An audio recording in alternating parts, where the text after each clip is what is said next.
Guten Tag, APUSH. We have a new video today. It's the Bee's Knees by the Big Cheese himself, Mr. Lininger.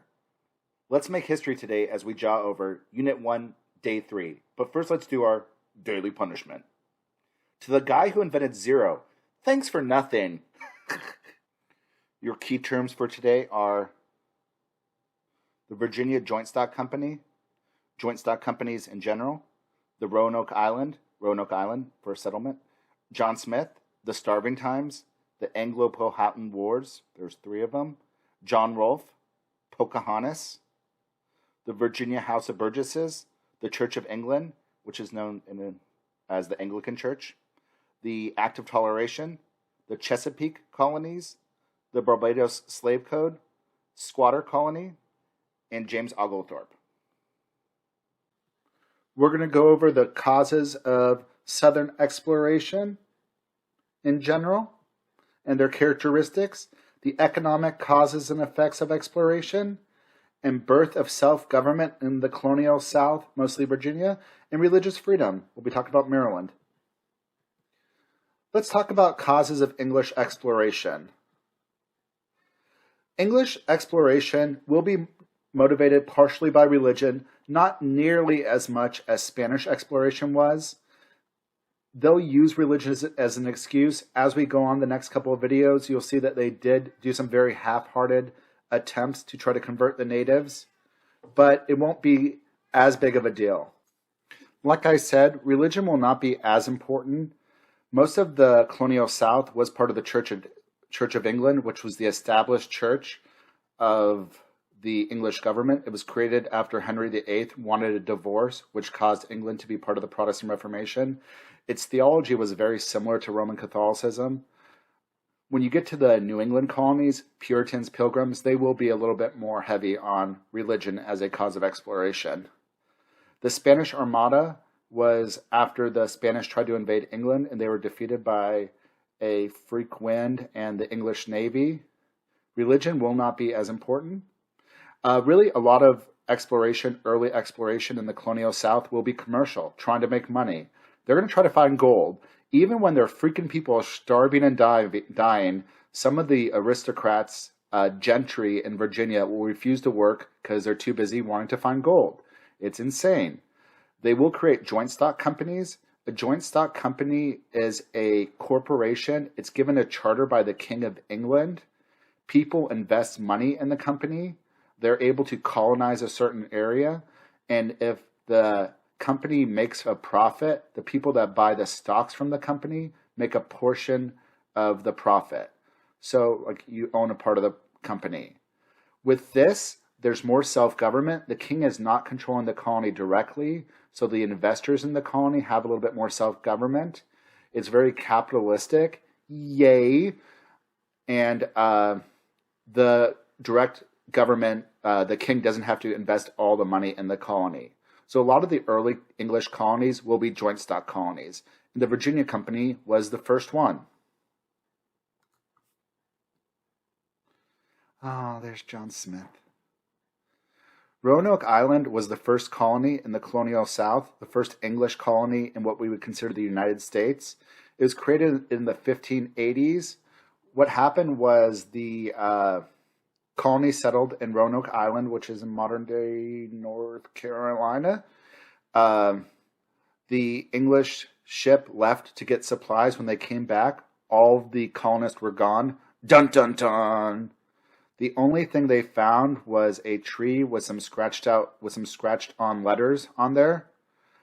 What we think, and the most popular theory that I agree with, is a lot of the English colonists weren't able to survive, so they went to the Native American tribe nearby to try to just live with them. They're like, deuces, we're better off with the Native Americans. And what happened afterwards, whether they were killed or assimilated in the Native American tribe, we'll never know. The English did try to actually visit a Native American tribe, but the weather was too bad. And by the time they got there, it had been too long. But Roanoke Island is one of the first mysteries of American history. In 1607, a larger exploration will happen. John Smith was a commoner He'll come from England. He was a soldier of fortune. He had fought against the Ottomans. He had been captured and made a slave.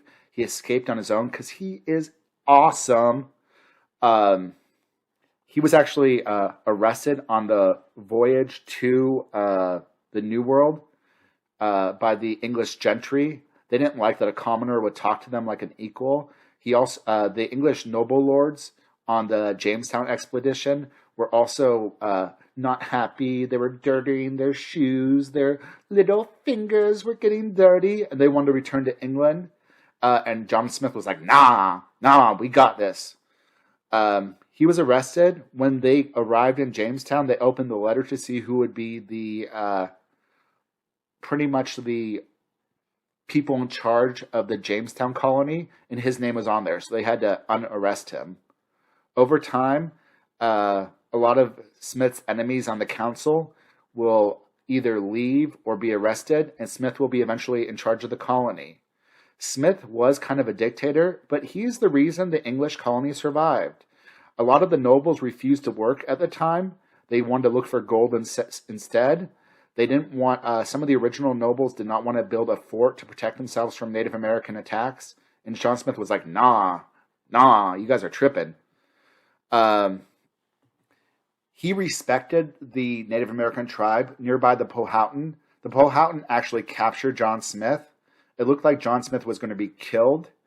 But he had made friends with the chief's young 11-year-old daughter, Pocahontas.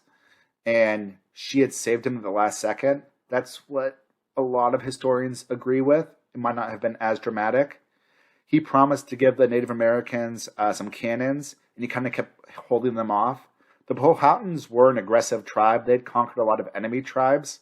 They had this thing where when they captured an enemy person, they would get seashells, clamshells. They would use the clamshells to pull out their skins and their muscles, and then they would burn them alive. So, white people are horrible, yeah. But the Powhatan were also one of the more aggressive tribes. John Smith respected them. He thought they would only respect strength. He did not go to war with them, but he realized that if they weren't defending themselves, that if they didn't have a strong fort, if they didn't have their people armed, then they would be quickly conquered. When the nobles refused to work because they wanted to look for gold, John Smith was like, nah, he who shall not work shall not eat. So he refused to let them get food unless they worked. And the first thing he did was like try to create corn, farmland for agriculture.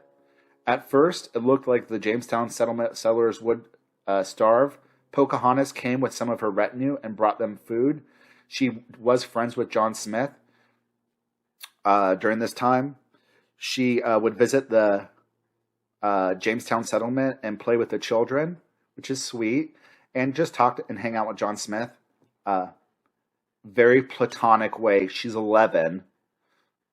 And what happened over times is John Smith will be on a boat exploring with some people on a ship. His gunpowder pouch, which was near his leg and his buttocks, will kind of catch on fire because of the heat of the day.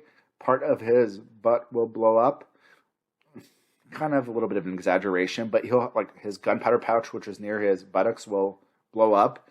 He'll have to be sent back to England. When he's sent back to England, the colonists will tell Pocahontas that he's dead, which is kind of a sorry thing to do. He did not die. He will meet her again later. Without John Smith and his firm hand there, the colonists will start to get weaker. The Powhatan tribe will take advantage of this and do a surprise attack on them. In 1610, they almost wipe out the whole Jamestown settlement. In 1614, there will be peace between them. It's sometimes called the Peace of Pocahontas because Pocahontas will marry a Jamestown settler called John Rolfe. That's going to be one of the things that ends the war between them. Again, kind of sorry. The Jamestown settlers actually tricked Pocahontas and captured her and used her as a bargaining tool after all she had done for them. Really, really sorry. But Pocahontas will actually kind of like English life and the settlers. She had already been pretty fascinated with them, going back from the time of John Smith. She'll fall in love with John Rolfe. She'll convert to the Anglicanism. Eventually, she will go to England with John Rolfe and be a star and celebrity there, but will die of disease. In the Second Anglo-Powhatan War, the Powhatans will kind of realize the English are taking over more land. They will try to attack the English one last time. They will be defeated, and they'll be banished, and that will really be the end of them. John Rolfe will be the first one to really push for large-scale tobacco usage for Virginia. That's how they're going to make their money over a while.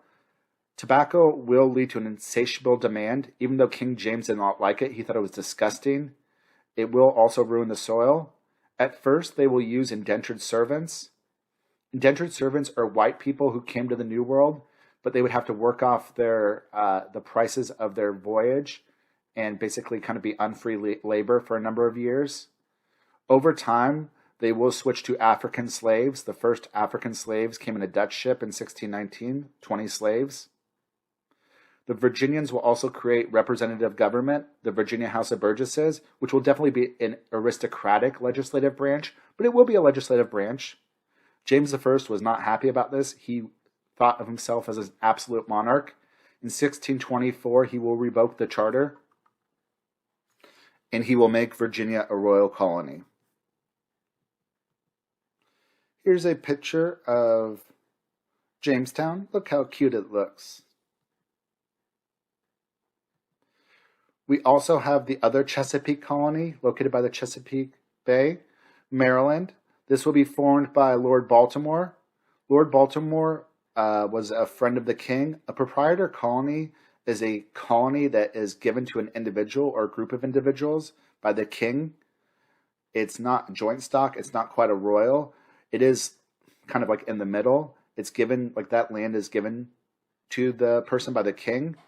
Lord Baltimore was a pretty prominent Catholic in England. It was still kind of illegal to be Catholic in England, but some of the king's friends were Catholic. So he gave him Maryland, and it became a Catholic haven. Over time, more Protestants started to move to Maryland, and Lord Baltimore and some of the Catholics realized that unless they did something, eventually they would start persecuting the Catholics there. So they created the Act of Toleration, first religious act of toleration in the New World. It gave religious tolerations to all Christians, Catholics, and Protestants. It excluded explicitly Jews and atheists, so not very tolerant. Please remember, however, this is the 1600s, so this is not our modern sense of toleration. The Chesapeake colonies make up Virginia and Maryland. They're both going to be using similar like indentured servants as labor at first. They both will eventually switch to slave labor, and they both will make their money from tobacco. The West Indies are what we would call the Caribbean today, like San Domingue, Haiti, Cuba. It will be the way station to the mainland Americas. They will do sugar plantations there, and originally at first, these were the wealthiest colonies. This is where slavery and African slavery will be the harshest. They'll create some slave codes there that will start to make slavery permanent. If you're an African slave, you are a slave for life. Your children are a slave. It will be hereditary. And this is where the slave law systems really start to come. You can't teach a slave to read. And this is called the Barbados Slave Code. And this will be a testing ground for the slavery system. Here are the Chesapeake colonies, Virginia and Maryland represented. Let's talk about South Carolina. These will be plantation colonies. They also will be proprietor colonies by some of the friends of the king, the 8 Lord Proprietors. They will be tied to the West Indies. These colony of South Carolina will originally be created to provide food for the West Indies. It will be a very aristocratic colony. It will have pretty bad relationships with the Native Americans. Honestly, like a lot of the colonies, they will massacre the Savannahs, and the Savannahs will move to Georgia, which is where Savannah, Georgia will get their name. They also will kick out the Yamasee Indians during this time. North Carolina will be right below South Carolina. They will separate illegally in 1712. It will be much more independent. The people that settle in North Carolina will be poor squatter farmers, very democratic. Squatters are people that illegally settle on land. So a lot of people in South Carolina thought the North Carolinians were kind of terrorist. They also will fight the Native Americans despite their democratic, independent ways. Small yeoman farmers. They will fight the Native Americans in the Tuscarora War, and they will kick them out as well and slaughter a lot of them. Lastly, let's talk about the last southern colony of Georgia. Georgia will be founded by James Oglethorpe. He was a philanthropist. He wanted to create a charity colony. It's going to be used as a buffer. It's going to be a buffer against the Spanish in Florida, against the French in the Ohio River Valley. And it's going to be protecting South and North Carolina and their rice plantations in South Carolina. Let me show you it on the map. Mappy. There's Georgia. It's a buffer. You can't see Florida, but it's right here. Here's the Ohio River Valley. And it's really meant to kind of take the brunt of the attacks and protect the colonies. Because of this, it's going to grow slower than the other southern colonies. Because it's like a human shield, basically. It will be a melting pot community. It's going to be the most diverse southern community. You'll get Anglicans, Lutherans, Presbyterians. They're all white. It will grow slowly. There'll be the Native Americans on one side, the Spanish on the other side, the French on the other side, and then South Carolina. So it's kind of surrounded in all areas. Let's talk about some of the economy. There will be plantations. There are a lot of small farmers in the colonial South. They're called yeomen. But there also will be some large farmers that are going to start to do the plantation system. At first, they'll use indentured servants, but then they will switch to African slaves by the late 1600s. They'll be using tobacco in Virginia and Maryland, indigo, rice in the Carolinas. And you have a lot of small farmers in Georgia and parts of North Carolina. And here shows the map of some of the economic exports of the southern colonies. All right, kiddos, that is all I have for you for today. Until next time, deuces, deuces, yeah.